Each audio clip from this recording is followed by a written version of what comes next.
pour les jeux vidéo. Est-ce que vous pouvez expliquer un peu comment ça marche? Parce que moi je sais que c'est différent comme méthode, mais c'est, voilà, le public ne sait pas forcément comment ça se passe quand vous êtes sur un jeu. Voilà.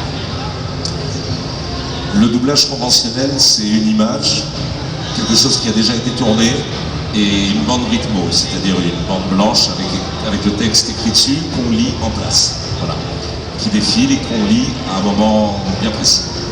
Le jeu vidéo, c'est généralement autre chose. C'est un audio qui a déjà été enregistré par un américain, un anglais, on s'en fout, et pour ceux qui connaissent, une session Pro Tools, c'est-à-dire avec des waveforms, des formes d'ondes comme ça, et un tableau Excel. Donc vous avez votre fichier Excel qu'il va falloir dire exactement dans le cadre de la forme d'onde sur la session Pro Tools. C'est totalement désincarné, il faut savoir se faire son petit trip dans sa tête. Personne n'a tourné le truc avant vous, donc ça ressemble effectivement un tout petit peu, comme disait Brigitte, à la création de voix, dans le sens où on a un référent, mais c'est pas central.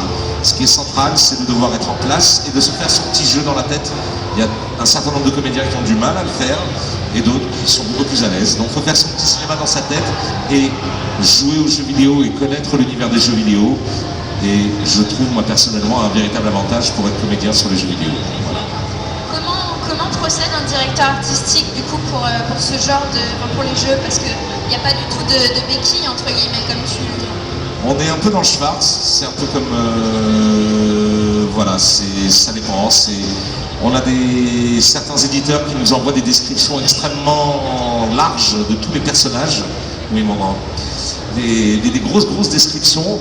Par exemple, vous avez homme noir de 55-65 ans, amer, abîmé par la vie, nanana, peut-être parfois une illustration du personnage, et il arrive régulièrement que quand vous arrivez sur les séances, quand elles sont véritablement, définitivement faites, avec un personnage qui a juste 30 ans, qui est très sympa et qui n'a pas du tout une voix lourde.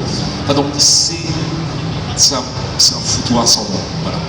Donc il faut arriver à trouver, à se faire aussi entendre des as, son imagination, et de se dire le personnage sera comme ça, et avoir un certain parti pris à arriver à un moment quand même.